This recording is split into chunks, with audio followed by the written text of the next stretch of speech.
السلام علیکم ورحمۃ اللہ وبرکاتہ۔ تمام دیکھنے اور سننے والوں کو اپنے یوٹیوب چینل پر خوش آمدید کہتا ہوں۔ گزشتہ کل ایک سوال موصول ہوا تھا کہ مفتی صاحب قضا نمازوں کا کیا حکم ہے؟ کسی شخص کی 10 دن 15 دن یا سال 2 سال یا اس سے زیادہ عرصے کی نمازیں قضا رہ گئی ہیں، تو ایسے شخص کے لیے ان قضا نمازوں کی ادائیگی کا کیا طریقہ کار ہے؟ کیسے وہ ان نمازوں کو ادا کرے گا؟ اس کا جواب سماعت فرما لیں کہ اللہ رب العزت نے نماز کو بہت زیادہ اہم عبادت کے طور پر مسلمانوں کے لیے لازم کیا ہے۔ قرآن کریم کے اندر 750 کے قریب مختلف مقامات پر مختلف آیات میں اور مختلف انداز سے اللہ نے نماز کو ادا کرنے کا حکم دیا۔ کلمہ طیبہ پڑھنے کے بعد ایک مسلمان پر سب سے پہلی عبادت جو لازم کی جاتی ہے وہ نماز ہے۔ ایسی صورت میں نماز کی اہمیت کا اندازہ آپ خود لگا سکتے ہیں کہ اللہ کے رسول صلی اللہ علیہ وآلہ وسلم اپنے آخری ایام کے اندر مرض الوفات کے اندر بھی نماز کو مستقل طور پر ادا کرتے تھے، کبھی قضا نہیں فرمائی۔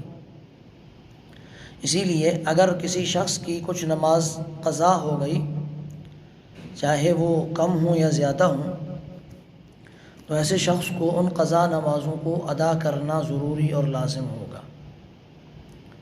قضا نمازوں کو چھوڑنے کی گنجائش اس کے لیے نہیں ہوگی۔ سرکار دو عالم صلی اللہ علیہ وآلہ وسلم کی بھی غزوہ خندق میں 4 نمازیں رہ گئی تھیں، جن کی بعد میں قضا کی گئی تھی۔ یہ بات بھی یاد رکھیں کہ قضا نماز کے لیے توبہ کرنے سے گناہ تو معاف ہو جائے گا، لیکن نماز معاف نہیں ہوگی، بلکہ نماز کو ادا کریں گے تب جا کر نماز آپ کے ذمے سے ساقط ہو جائے گی۔ اب اس کی ادائیگی کا کیا طریقہ کار ہے؟ اس کی ادائیگی کا طریقہ کار یہ ہے کہ ہر دن اور سال کا حساب لگا لیں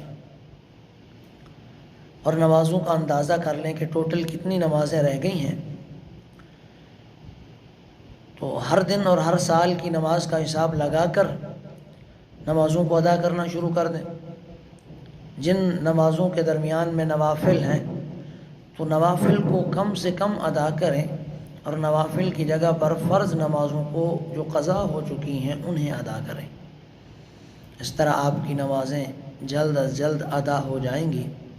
اگر دن میں 5 نمازیں آپ پڑھتے ہیں فرض کی، تو ہر نماز سے پہلے اور ہر نماز کے بعد ایک قضا نماز کو بھی لازمی طور پر ادا کریں، اس لیے کہ قضا نماز فجر اور عصر کے بعد بھی پڑھ سکتے ہیں۔ لہٰذا ہر ممکن طریقے پر قضا نمازوں کو ادا کرنے کی کوشش کریں۔ ان کی کوئی رخصت نہیں ہے، توبہ سے بھی معاف نہیں۔ اسی طرح رمضان المبارک میں بعض لوگ یہ سمجھتے ہیں کہ جمعۃ الوداع کو ایک مخصوص طریقے سے قضائے عمری ادا کر لیں تو بالکل جان چھوٹ جائے گی۔ یہ بات بھی غلط ہے، قضائے عمری بالکل جھوٹ ہے۔ ایسی کوئی روایت سامنے نہیں آئی کہ رمضان المبارک کے آخری جمعۃ المبارک میں مخصوص طریقے سے ایک نماز پڑھ لیں تو وہ آپ کی سابقہ گزشتہ ساری نمازوں کا کفارہ بن جائے گا۔ یہ بھی غلط بات ہے۔